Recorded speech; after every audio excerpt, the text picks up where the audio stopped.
Irmãos, vamos abrir Neemias capítulo 5. Livro de Neemias, um livro histórico do Antigo Testamento. Neemias capítulo 5.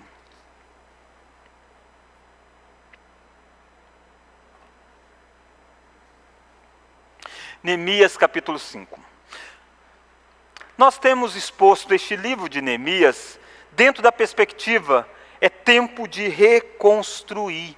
Todos nós sabemos que o mundo passou e passa ainda por uma forte transformação oriunda desta pandemia. E as pessoas precisam reconstruir neste novo normal. Reconstruir, às vezes, a sua carreira profissional, muitas vezes reconstruir a sua própria família, porque ele percebeu que ele era um estranho dentro de casa. Reconstruir a sua própria vida. Quantas pessoas estão com o emocional destruído e precisa reconstruir?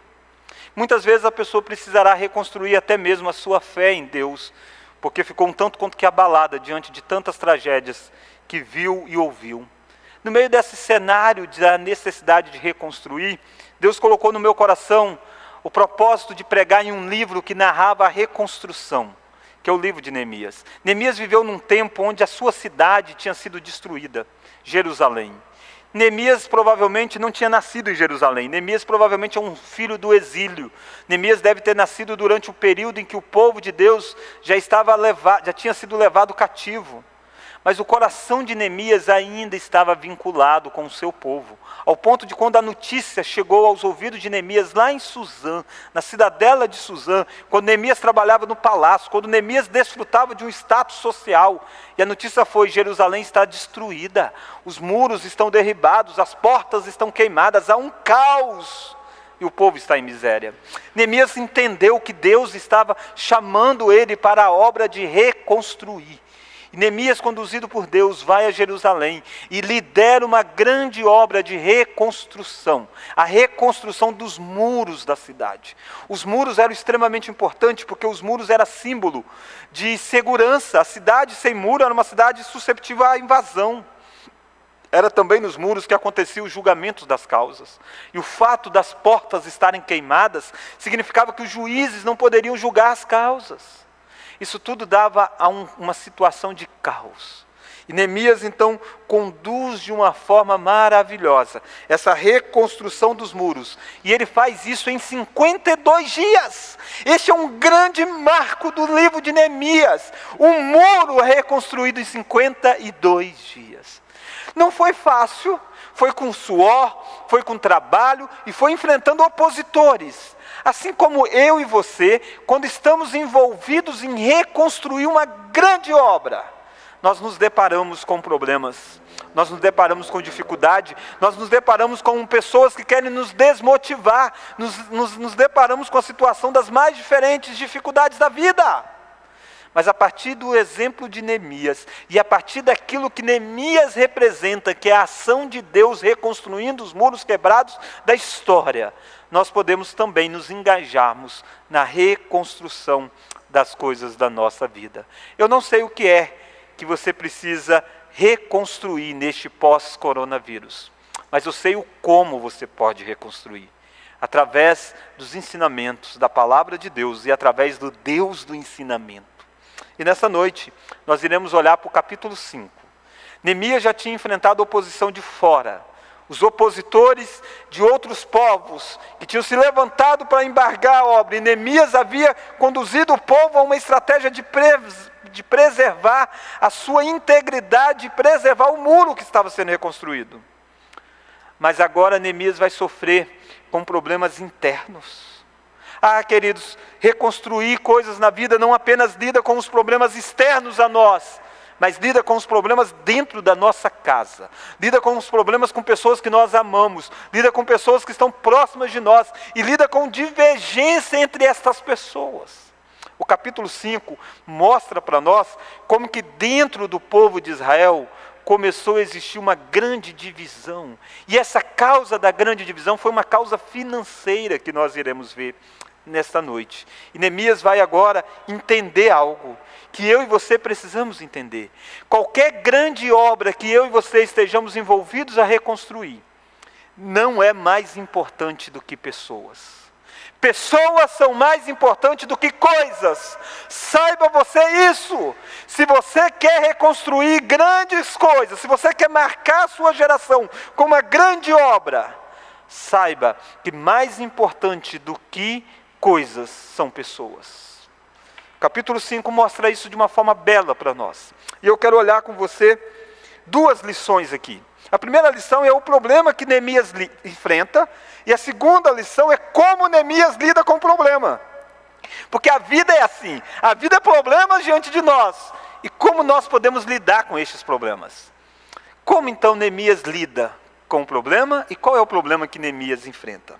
Então nós vamos ver, e nós faremos essa leitura de forma paulatina, à medida que nós vamos expondo. E a primeira lição então que eu quero olhar com você, é o problema então descrito aí a partir do versículo 1 ao verso 5. Olha Neemias capítulo 5, do verso 1 ao 5, diz assim: Foi grande, porém, o clamor do povo e das suas mulheres contra os judeus, seus irmãos, porque havia os que diziam: somos muitos, nós, nossos filhos e nossas filhas, que se nos dê trigo para que comamos e vivamos. Também houve os que diziam: as nossas terras e as nossas vinhas e as nossas casas hipotecamos para tomarmos trigo nesta fome.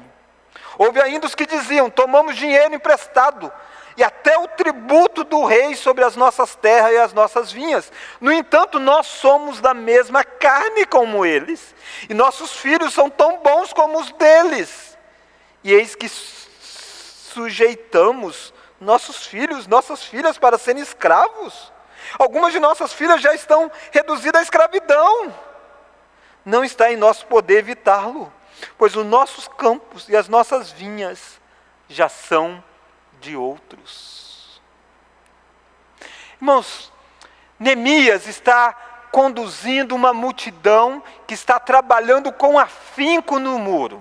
Cada um conduzia uma parte. O muro já estava se fechando até pela metade. A obra ia de vento em polpa, quando de repente estoura uma crise interna.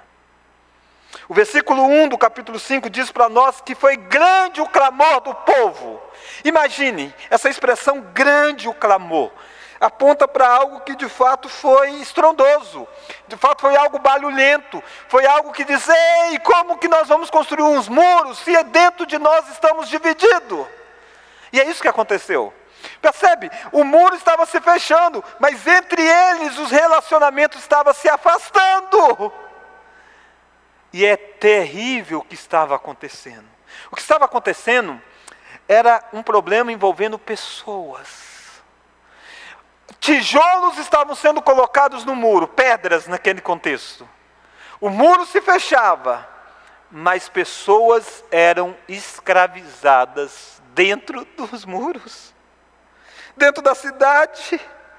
Irmãos, aqui está um alerta para dizer para nós: cuidado para não sacrificar o mais importante enquanto você está empenhado na reconstrução de um grande muro. Se Neemias não tivesse tido a sensibilidade de entender o problema grave que estava acontecendo, porque ele está dizendo: não, a gente precisa fechar os muros, é os muros que a gente precisa construir.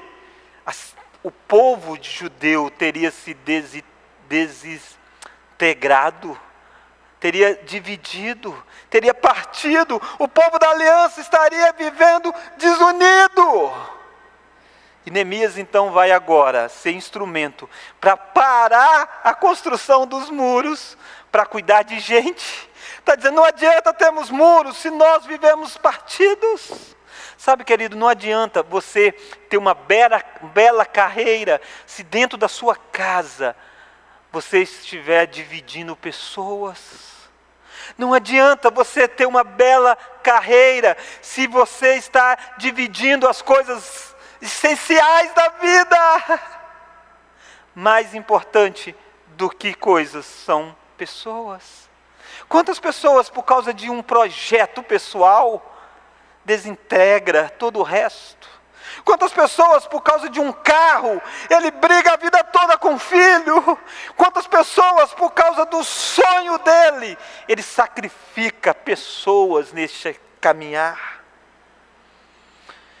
Neemias, o que despertou Neemias para retornar a Jerusalém foi a notícia de que os muros estão derrubados e o povo está em grande miséria. Os muros estão sendo reconstruídos, mas e o povo?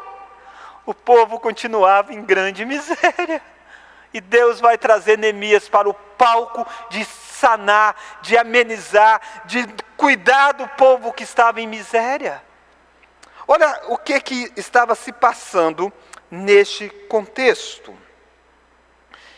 É interessante que você olha aí comigo, o texto diz que, olha o versículo 2. Olha o versículo 2.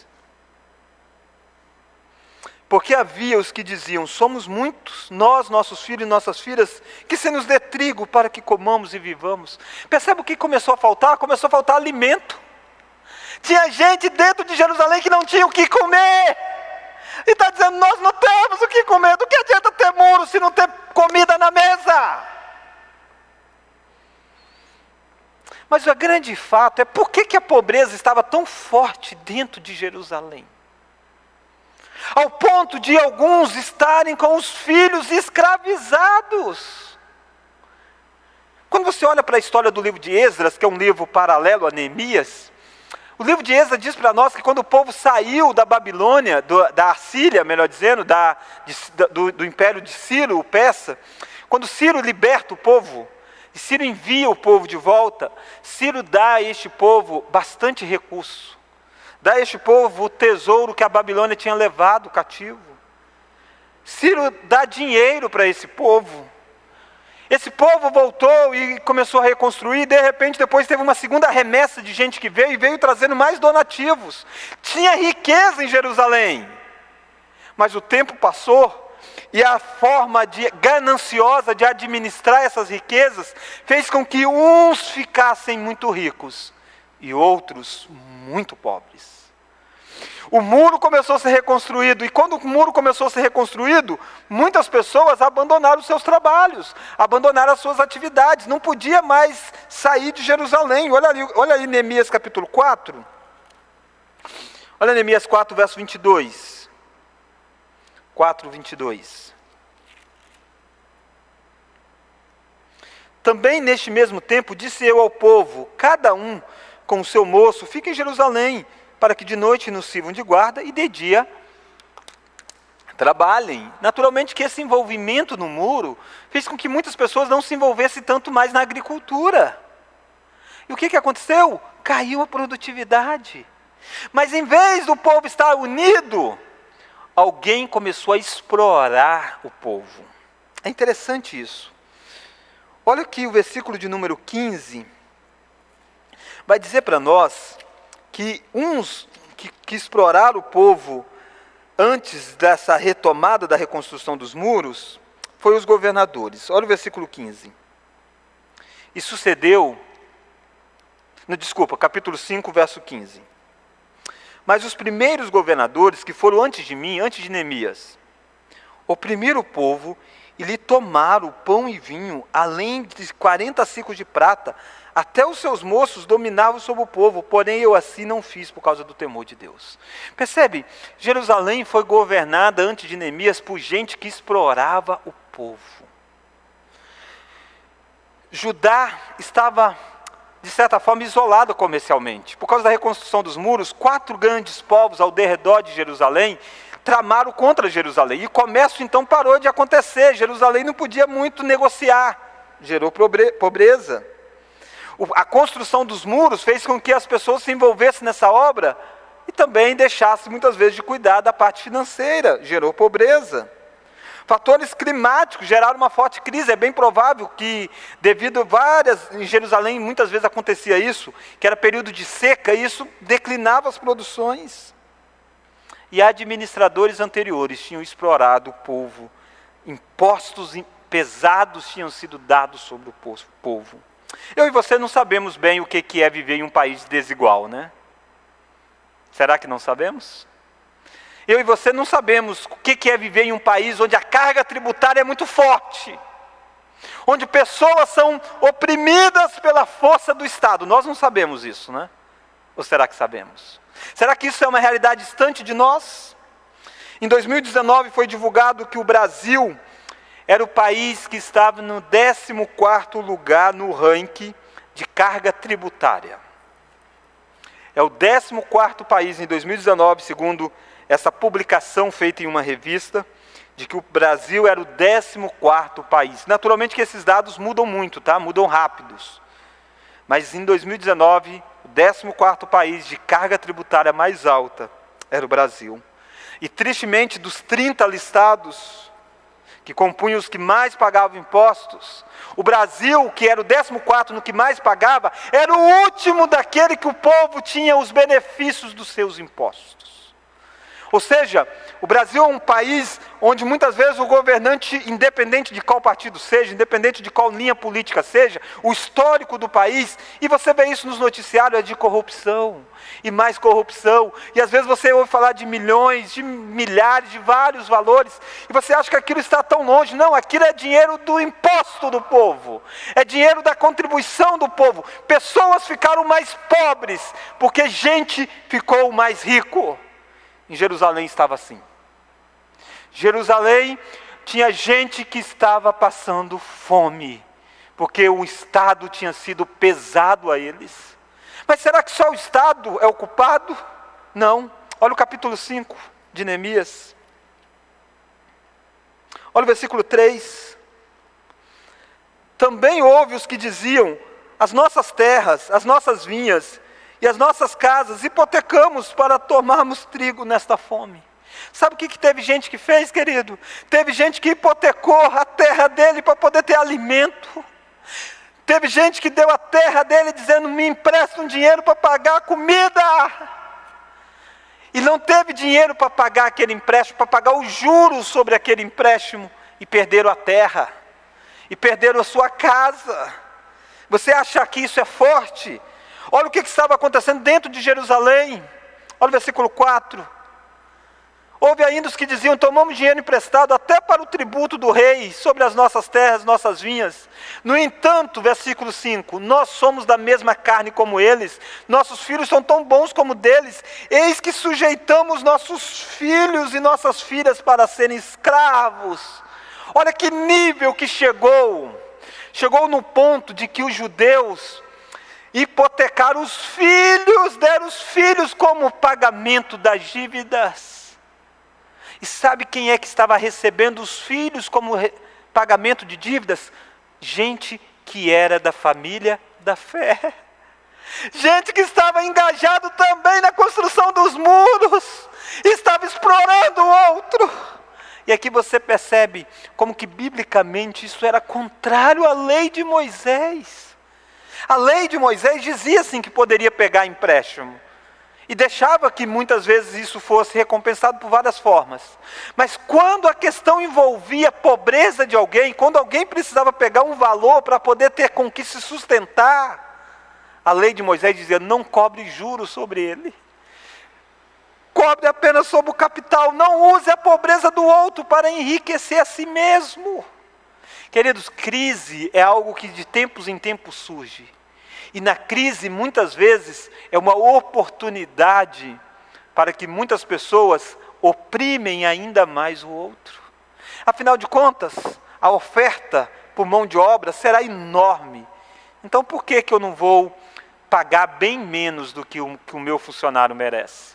Se ele não está satisfeito, arruma outro. Quantas vezes este pensamento passa também pelo coração de crentes? Talvez quando alguém está tão apertado, você empresta um determinado valor, mas com juros, e vai enriquecer à custa da pobreza do outro. João Calvino foi muito feliz quando ele trata sobre os juros. E a teologia reformada não é contra os juros. Ele vai dizer que quando você empresta um determinado valor, com o objetivo de que a outra pessoa possa produzir valor em cima daquele dinheiro, então é lícito que você receba um juro. Afinal de contas, você está financiando um empreendimento. Não há nada de errado nisso. E se o outro está lucrando, então você pode compartilhar daquele lucro tendo um direito a um juro. Mas há o juro ilegítimo, que é quando aquele que está pegando com você está pegando para a subsistência dele. E Neemias está dizendo, o povo está invertido. O que eu quero que você entenda, querido, que isso fez com que Neemias, no versículo 6, olha o versículo 6. Ouvindo eu, pois, o seu clamor a estas palavras, muito me aborreci. Neemias percebeu que nada adiantava ter muros lá fora, se laços importantes estavam sendo destruídos dentro de Israel. Do que adianta ter muros para proteger a cidade, se o próprio povo explora uns aos outros? E a minha pergunta é, como você lida com essa realidade, queridos, de estar em um mundo quebrado pelo pecado, em um mundo onde tragédias acontecem, um mundo onde seca acontece, um mundo onde fome acontece? Como você lida com isso? Você é alguém que está na tentativa de amenizar a dor do outro, ou você está na tentativa de se enriquecer ainda mais em cima da exploração do outro? Queridos, eu não estou dizendo aqui de um assistencialismo barato. Nós vivemos época em que, às vezes, os políticos usam da pobreza do povo para deixar o povo mais pobre, para dar migalhas para o povo e ter o povo sob sua dominação. Nós não estamos falando de um assistencialismo.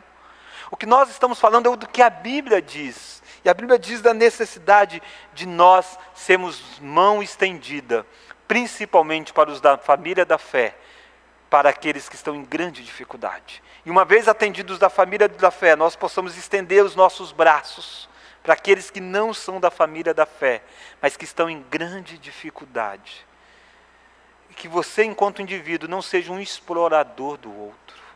Você não precisa ser regido por um capitalismo selvagem. Você deve ser regido pelos princípios bíblicos. E a resposta para essa exploração louca que o homem faz não é uma ideologia socialista, porque a ideologia socialista é o Estado também explorando o homem. A resposta para isso é princípios bíblicos. E o princípio bíblico valoriza a propriedade privada. Aqueles que tinham os campos eram listos ter os seus campos. O princípio bíblico valoriza a solidariedade. É isso que o texto está dizendo, aquele que tem ajuda o que não tem. Não é que o Estado toma do que tem e faz benesses em prol do outro. Neemias é alguém que vive com uma grande dificuldade no seu tempo. E eu gostaria que você entendesse isso. Entendesse que o que estava em jogo, no primeiro momento, parecia ser a reconstrução dos muros. Não. O que está em jogo é a reconstrução de uma nação. Os muros é elemento de proteção da nação. Mas as pessoas são mais importantes do que muros. A sua profissão é muito importante. O seu trabalho é muito importante. Mas a sua família é mais importante do que o seu trabalho. Cuidado para você não estar sacrificando o seu casamento, os seus filhos, para que você tenha um muro construído. Neemias entendeu isso. E Neemias parou a obra para poder tratar daquilo que era mais difícil, tratar da exploração dentro do próprio povo. E como Neemias vai tratar? Então a primeira lição que nós vimos é o problema descrito. Qual que é o problema? O problema descrito aqui era um problema de exploração interna. Houve uma pobreza oriunda de crise agrícola, oriunda de crise econômica, oriunda de uma crise por causa de seca, oriunda do pesado imposto. E aí teve gente que diz, a solução, eu empresto dinheiro, você paga o imposto do rei, mas me hipoteca a sua terra. E a terra que valia tanto, ele passou a tomar aquela terra por valor bem menor. E fez isso inclusive pegando pessoas para se tornar escravos. Filhos foram dados como escravos. E eram pessoas que diziam adorar a Deus. Neemias precisa tratar disso, como nós precisamos tratar disso nos dias de hoje. Olha lá o capítulo de número 5, e aí nós vamos ver então como Neemias tratou do problema. A segunda lição. Se o primeiro é o problema, o segundo é como tratar. Olha lá o capítulo de número 5. Olha a partir do versículo 6. Ouvindo-o, pois, o seu clamor, e essas palavras, muito me aborreci. A primeira coisa que você percebe é sentir a dor. Isso é muito lindo, porque Neemias é um homem que sente a dor. Neemias sentiu a dor da sua nação e Neemias agora sentiu a dor dos explorados. Talvez você diz, pastor, sempre foi assim mesmo. Sempre foi assim. Mas não precisa continuar sempre sendo assim. Você não deve jamais ser alguém insensível à dor da exploração no meio do povo. Você precisa ter o coração de Neemias se você quer fazer uma grande obra. Precisa lidar com os dramas de pessoas. Olha mais, Neemias então confronta o pecado das pessoas. Do que adianta chorar se você não confrontar? Olha lá o versículo 7. Depois de ter considerado comigo mesmo, repreendi os nobres e magistrados e lhe disse: sois usurários, cada um para com seu irmão, e convoquei contra eles um grande ajuntamento. Neemias confronta primeiro colocando o dedo na ferida. Neemias chama os nobres, chama os magistrados, e Neemias aplica a lei de Moisés a eles. E a lei de Moisés estava escrita em Êxodo 22, 25, que diz assim: se emprestares dinheiro ao meu povo, ao pobre que está contigo, não te haverás com ele como que credor que impõe juros. Isso que a lei dizia, e Neemias está dizendo: ei, o que vocês estão fazendo? É o teu povo. Neemias também deve ter dito para eles Deuteronômio 23, 15, que diz: a teu irmão não emprestarás com juros, seja dinheiro, seja comida ou qualquer coisa que é costume se emprestar com juros. Percebe? Ele está dizendo: não faça isso com os seus irmãos, não os oprimirás. Não faça isto com os teus irmãos. Deuteronômio 23, 19. Nós precisamos entender, queridos, que a lei precisa ser instrumento de confrontação do nosso pecado. É olhar para aquilo que nós temos feito e olhar para aquilo que a palavra de Deus diz que deve ser feito e confrontar as nossas vidas, confrontar os que estão ao nosso derredor. Percebe que Neemias chama atenção para o fato de que eles são irmãos? E eles diziam isso: nós somos do mesmo povo, nós estamos fazendo um muro para glorificar a Deus. Mas lembra de João? Não amemos apenas de palavra, amemos de fato. E Neemias está dizendo isso. É interessante que essa confrontação de Neemias aconteceu primeiro de forma particular. O texto diz que Neemias conversou com os nobres. Neemias confrontou os nobres. Olha capítulo 5 de novo. Olha o versículo de número 7. Depois de ter considerado comigo mesmo, repreendi os nobres e magistrados e lhe disse: sois usurários. Ele está dizendo: vocês são agiotas, vocês amam o dinheiro. Neemias não está dizendo: vocês viram uma grande oportunidade de negócio. Não, o problema de vocês está no coração. Vocês amam o dinheiro mais do que pessoas. Mas olha mais: sois usurários, cada um para com seu irmão. E agora olha o versículo seguinte: convoquei contra eles um grande ajuntamento. Neemias torna agora a questão pública, porque a questão privada não resolveu. Então Neemias faz um grande ajuntamento, e Neemias para a obra. Neemias chama o povo e diz: nós precisamos tratar do problema. E essa confrontação pública vai surtir efeito. Olha como Neemias confronta esse povo. Olha lá o versículo de número 8. Disse-lhes: nós resgatamos os judeus, nossos irmãos, que foram vendidos a gentes, segundo nossas posses, e vós outra vez negociareis vossos irmãos para que sejam vendidos a nós. Ele está dizendo: ei, Deus libertou vocês lá do exílio, nós tivemos a libertação das mãos dos gentios, e agora vocês estão escravizando dentro.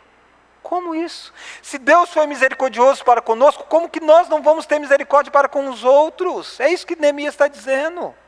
É isso que você precisa entender. Se Deus foi generoso com você, como você não vai ser generoso com o teu irmão? Como você não vai cuidar das feridas do teu irmão? Olha mais.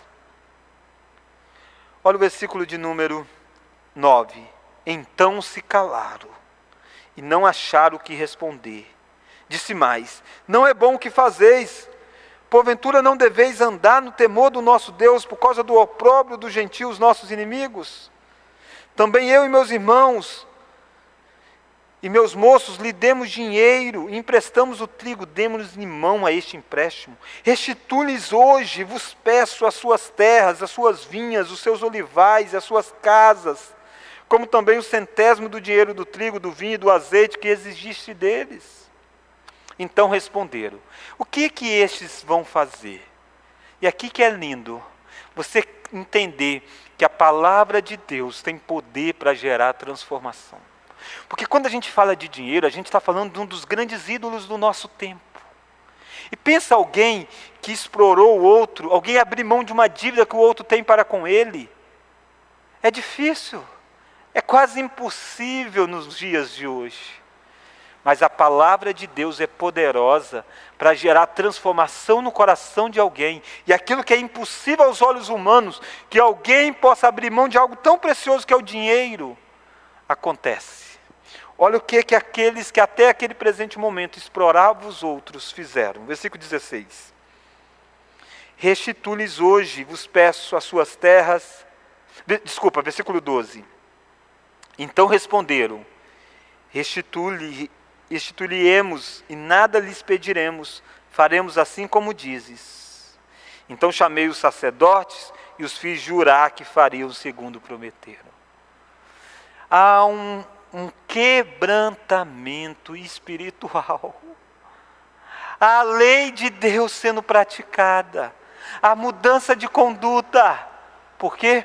Porque a palavra que Neemias falou foi uma palavra da Escritura, da lei de Deus. E o Salmo diz que a lei do Senhor é perfeita e restaura a alma.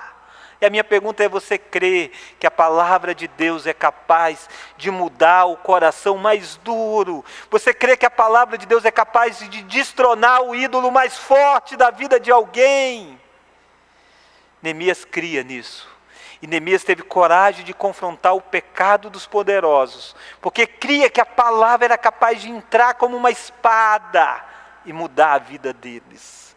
Isso aconteceu pela graça de Deus, querido.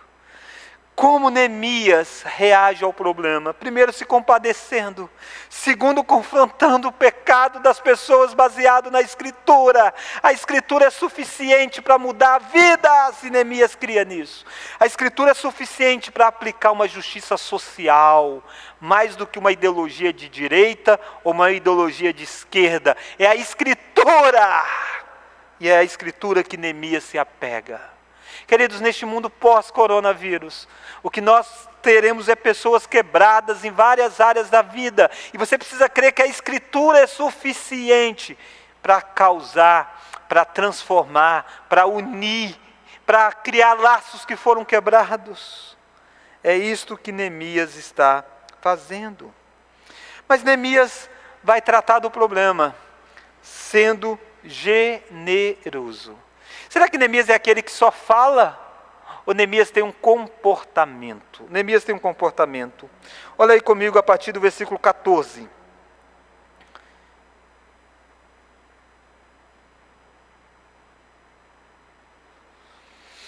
Também, desde o dia em que fui nomeado seu governador na terra de Judá, desde o 20º ano, até o 32º ano do rei Artaxerxes, 12 anos, nem eu, nem meus irmãos, comemos o pão devido ao governador. Percebe o que Neemias fez? Neemias, durante 12 anos do seu governo, Neemias abriu mão daquilo que era direito dele, de ser sustentado pelo povo. Os governantes antes dele exploravam o povo, Neemias abriu mão do direito. Porque Neemias é alguém que quer conduzir uma restauração da nação. Neemias não é um líder que olha para a situação e vê a oportunidade de se enriquecer. Neemias olha para a situação e vê a oportunidade de abençoar vidas. Será que você não precisa ser assim? Será que você não precisa aprender isso? Será que dentro da sua casa você não precisa entender que você tem que ser a pessoa para abençoar e não ser aquele que quer ser abençoado? Há uma inversão nos nossos dias, nós queremos sempre ser o abençoado, em vez de sermos o abençoador. E é isso que Neemias está sendo. Neemias está sendo o abençoador dessa história de reconstrução. Olha mais, olha o versículo de número 16. Antes também na obra deste muro, fiz reparação. E terra nenhuma compramos, e todos os meus moços se juntaram ali para a obra. Poucos são aqueles que lideram, que podem dizer, eu não me enriqueci à custa dos meus liderados. Neemias, anos depois, pode dizer isso. É triste quando você se depara com as notícias no nosso país, onde numa grande pandemia como a nossa, governadores, secretários se envolveram em grandes escândalos de corrupção. Aquilo que a mídia chama de covidão. Rolou solto nesta pandemia. Pessoas enriqueceram comprando respiradores superfaturados, enquanto pessoas estavam morrendo.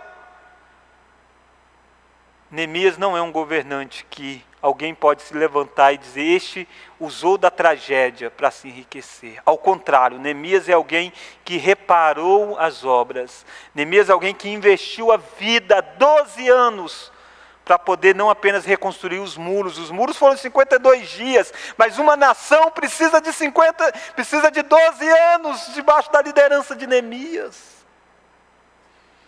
Mas olha mais, olha o versículo de número 17. Também 150 homens dos judeus e dos magistrados, e os que vinham a nós, dentre os agentes que estavam ao nosso redor, eram meus hóspedes. O que se preparava para cada dia era um boi e 6 ovelhas escolhidas. Também à minha custa, Neemias está dizendo, à minha custa, eram preparadas aves, e de 10 em 10 dias muito vinho de todas as espécies. Nem por isso exigia o pão devido ao governador, porquanto a servidão deste povo era grande. Irmãos, nós não estamos dizendo de direitos aqui. Neemias tinha o direito de receber. Nós estamos dizendo de pessoas abnegadas. Neemias abriu mão do direito, e Neemias colocou dinheiro dele na obra, para que os muros fossem reconstruídos. Mas mais do que isso, para que vidas fossem reconstruídas. Você está disposto a fazer o quê para reconstruir vidas que estão quebradas? Alguém que faz isso, querido, alguém que se envolve desta forma, alguém que é capaz de liderar uma transformação social desse jeito, ele espera a recompensa de quem? Será que Neemias faz isso para ter um mandato vitalício de governador? Para ter pessoas que se dobrem diante dele? Para ter pessoas que o exaltam? Para ter sua popularidade lá em cima? Não. Neemias faz isso porque Neemias sabe que Deus pode recompensar o seu ato de generosidade. Olha o versículo 19. Lembra-te de mim para meu bem, ó meu Deus, e de tudo quanto fiz a este povo. Saiba você, querido, que quem recompensa o seu ato de generosidade é Deus. Muitas vezes você vai ajudar alguém e essa pessoa vai virar as costas para você. O povo mais à frente vai fazer coisas terríveis contra Neemias. Mas Neemias semeou, não esperando do povo a recompensa, semeou esperando de Deus, e diz, Deus, lembra-te de mim, Deus, para o meu bem, de tudo quanto fiz a este povo. É isso que você precisa fazer. Aliás, o texto de Provérbios nos ensina isso. O texto de Provérbios mostra para nós que nós devemos ajudar o necessitado. E o texto diz assim, Provérbios 19, verso 17. Provérbios 19, 17. Diz assim, quem se compadece do pobre, ao Senhor empresta, e este lhe paga o seu benefício. Neemias recebeu a recompensa do seu benefício, não do povo, mas deste Deus que vê essa necessidade. Nessa noite nós vimos sobre o fato de que grandes obras são realizadas por aqueles que valorizam mais pessoas do que coisas. Nós vimos quando o momento que Neemias parou de olhar para os muros e olhou para dentro, para a vida de pessoas. E Neemias viu que mais do que muros quebrados, corações estavam quebrados, laços estavam quebrados, exploração acontecia dentro do próprio povo da aliança, tinha gente se enriquecendo enquanto outros estavam paupérrimos. E Neemias entendeu que Deus o chamou para tirar o povo da miséria e reconstruir os muros.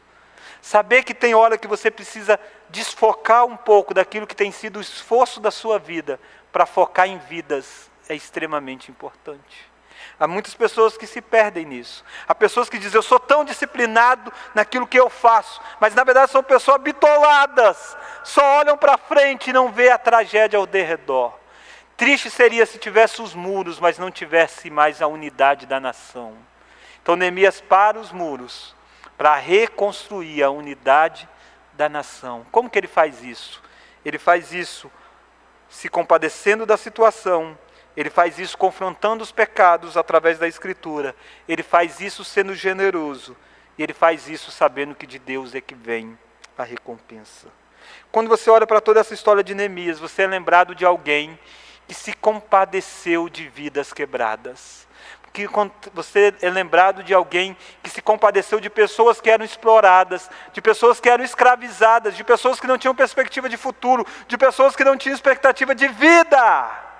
E essas pessoas que não tinham expectativa de vida, era eu e você.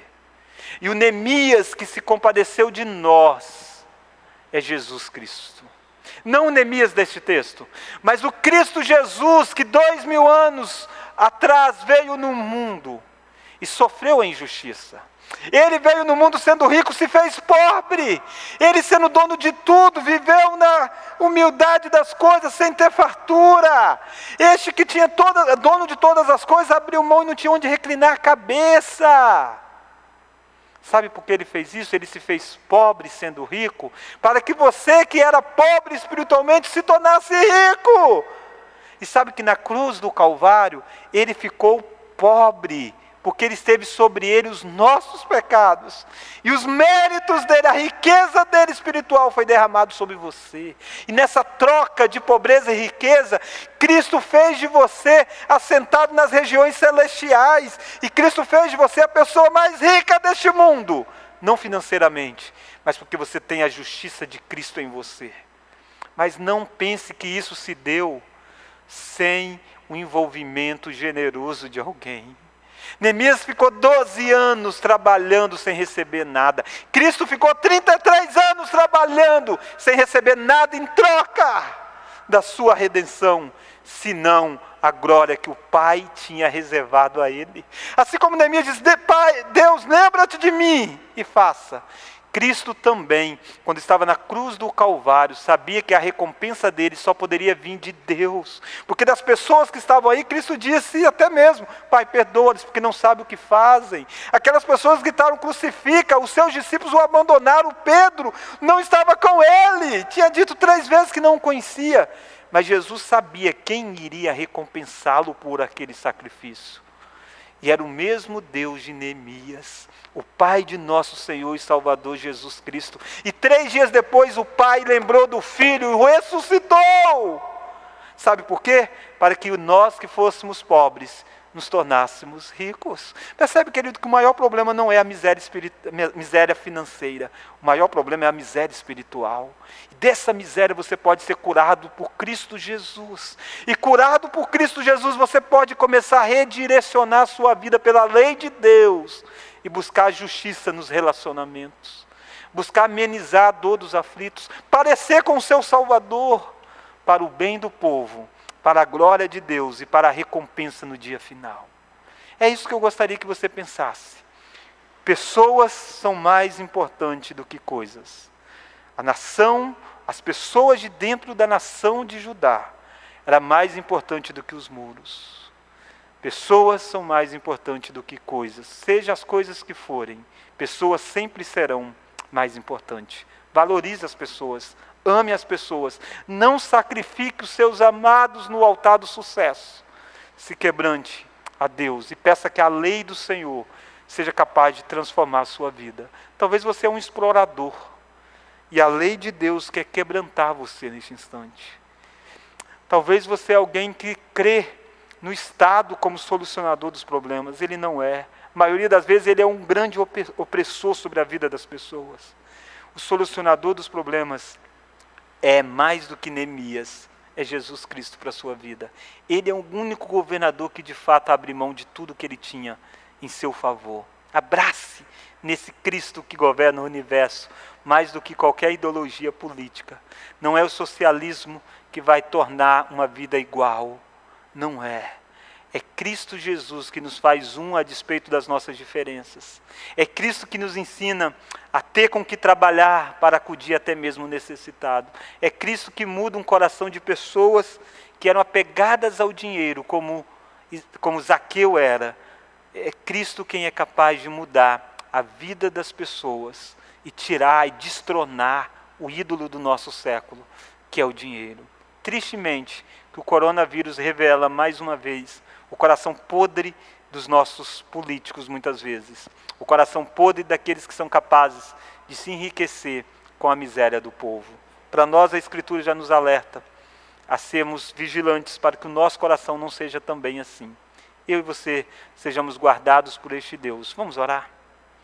Ó Deus, Pai bendito, nessa noite nós oramos pelo nosso país, oramos pela desigualdade social que há entre nós, pedindo, ó Pai, não por uma utopia, não por uma ideologia, mas pedindo, ó Deus, para que os cristãos deste país possam entender a necessidade de aplicar os princípios bíblicos. E os princípios bíblicos garantem a liberdade individual. Os princípios bíblicos mostram que é normal as diferenças existirem, mas os princípios bíblicos nos chamam para a responsabilidade de nos unirmos em prol dos mais carentes. É assim, ó Deus, que a lei de Moisés lidou com a pobreza no meio do povo. É assim que Jesus ensinou, nós sempre teremos os mais pobres entre nós. Nós não vamos acabar com a pobreza, mas a nós cabe sermos generosos e sermos pessoas que atentamos para a necessidade daqueles que estão aflitos ao nosso derredor. Mas Deus, acima de tudo, nós agradecemos porque nós éramos como o povo de Judá. Nós tínhamos uma dívida impagável. Nós estávamos escravizados e nada que nós pudéssemos fazer, nós poderíamos ter de novo a nossa vida, se não fosse Cristo morrer em nosso lugar. Obrigado, ó Deus, pelo desprendimento que Neemias teve. Mas, acima de tudo, obrigado, Deus, para o desprendimento que o teu filho teve. Este, sim, abriu mão de tudo para que nós fôssemos feitos ricos. E é no nome dele que nós oramos. Amém.